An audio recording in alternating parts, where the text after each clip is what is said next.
Olá pessoal, meu nome é Gustavo, a minha dupla no projeto é Jamile. Eu vou apresentar aqui o resultado do projeto da gente para a disciplina de Sistema de Tempo Real, né, sobre o jogo de tempo de reação, a cor do tempo de reação. As tecnologias que a gente usou foi HTML, CSS e o JavaScript, né, como linguagem. O HTML e CSS para a gente poder exibir as informações em tela, né, a gente tem essa facilidade para mexer já com essas tecnologias.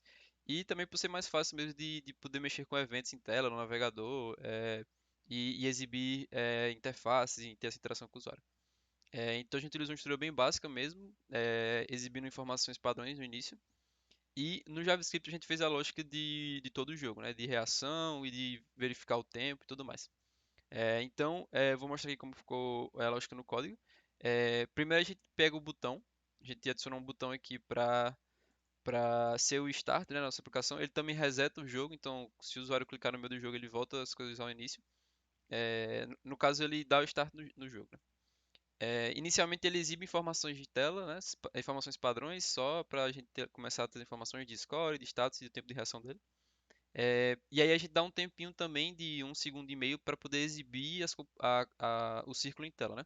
Para poder variar o tempo em que os círculos vão aparecer. Inicialmente, ele pega o tempo a cada rodada atual, no caso o tempo que a rodada iniciou. Ele faz uma verificação também se passou 3 segundos e o usuário não apertou o teclado, né? Que aí ele vai contar como errado. E aí ele vai passar o status, dizer que errou e passar para a próxima rodada. Vai incrementando a rodada. Aqui a gente incrementa a rodada. Aqui a gente passa também os elementos, né, para atualizar o round em tela. Aqui a gente cria o elemento, né, o círculo, e a gente também seta o posicionamento dele. A gente deu um descontinho também em cada tela, né? Então, em cada tela o círculo vai se adaptar exatamente ao tamanho da tela, para que não ultrapasse o limite. Então a gente fez dessa lógicazinha para ter isso aí. A gente gera uma cor aleatória também para poder pegar, que vai ser a cor atual que está lá no círculo. A gente seta essa cor no círculo e deixa ele visível.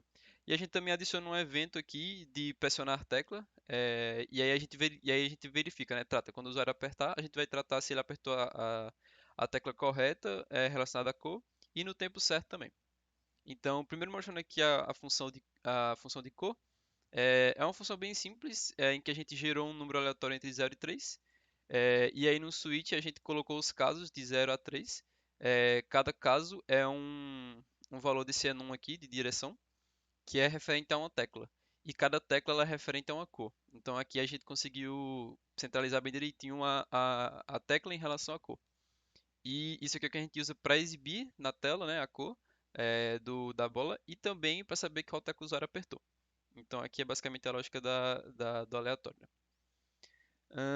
Do evento aqui, do clique, né? A gente verifica se a tecla que ele pressionou é uma das arrows. Se for, aí a gente vai fazer a contagem, né? Se não for, não acontece nada.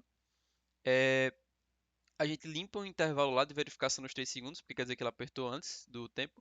Então a gente cancela isso e vai verificar se ela acertou ou não agora.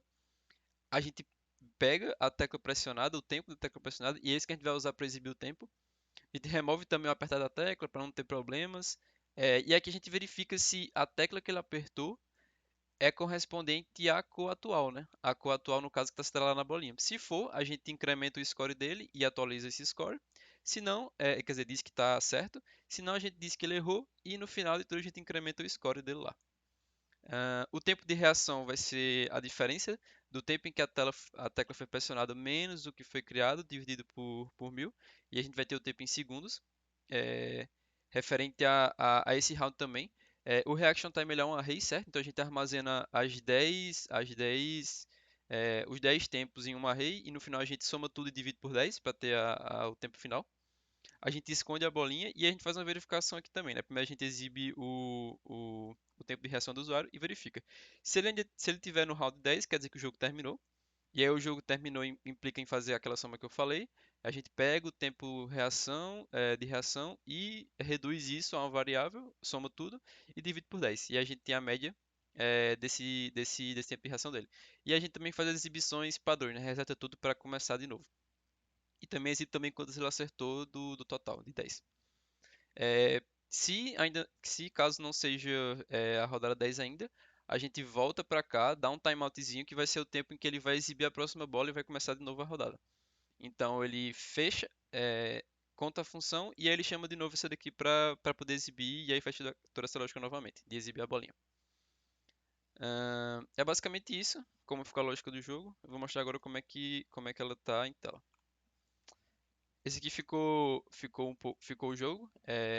Ficou bem simplesinho. Também colocamos uma referência aqui em relação às cores para poder situar o usuário. Assim que ele clica, ele começa a jogar. Então, se ele apertar aqui dentro de 3 segundos, ele conta e o tempo aparece ali. Se ele não apertar nada, ele vai contar que errou e vai passar o round, né? E vai ficar fazendo isso a cada 3 segundos. E aí, se eu apertar, ele vai contar a minha jogada. E ele dá esse timezinho antes de cada bolinha aparecendo. Pra fechar. E é isso. No final, ele diz que meu score foi 7 de 10, o round foi o último, o meu tempo de reação foi esse, e o tempo total, o tempo médio, na verdade, foi esse aqui. E aí é só clicar de novo e o jogo recomeça. E é isso. Muito obrigado.